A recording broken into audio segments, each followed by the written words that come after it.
В 2025 году власти Назрани планируют выявить 1000 граждан, работающих без официальных трудовых договоров, что почти вдвое превышает показатели прошлого года.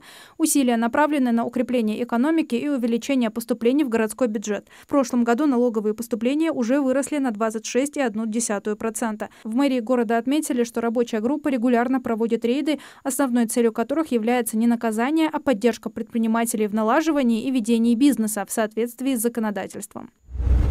С 11 апреля по 16 мая во всех общеобразовательных организациях Ингушетии проходят всероссийские проверочные работы. В этом году в них участвуют обучающиеся 4., 8. и 10 классов. Обязательные работы предусмотрены по русскому языку и математике. Остальные дисциплины определяются случайным образом. 1 дополнительный предмет для учащихся 4 классов, 2 для школьников основной школы. На выполнение заданий отводится 1 или 2 урока по 45 минут.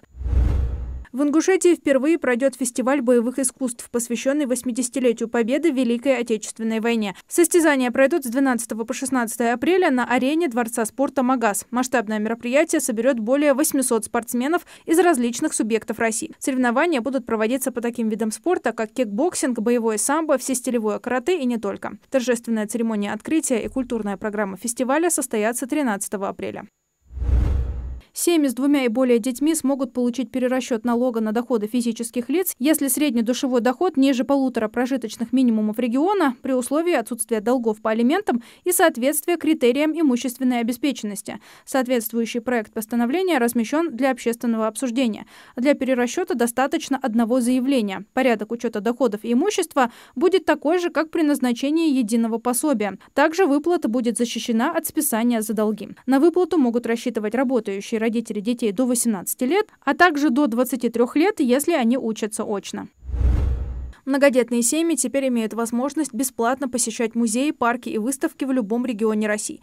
Премьер-министр Михаил Мишустин на заседании правительства рассказал о утвержденных правилах, которые позволят таким семьям бесплатно посещать учреждения федерального статуса. Так, теперь сняты такие ограничения, как наличие нескольких льготных дней в месяц для посещения многодетными родителями мероприятий. Список доступных для посещения мест будет публиковаться и постоянно обновляться на официальных интернет-ресурсах учреждений, а также в личных кабинетах на портале госуслуг.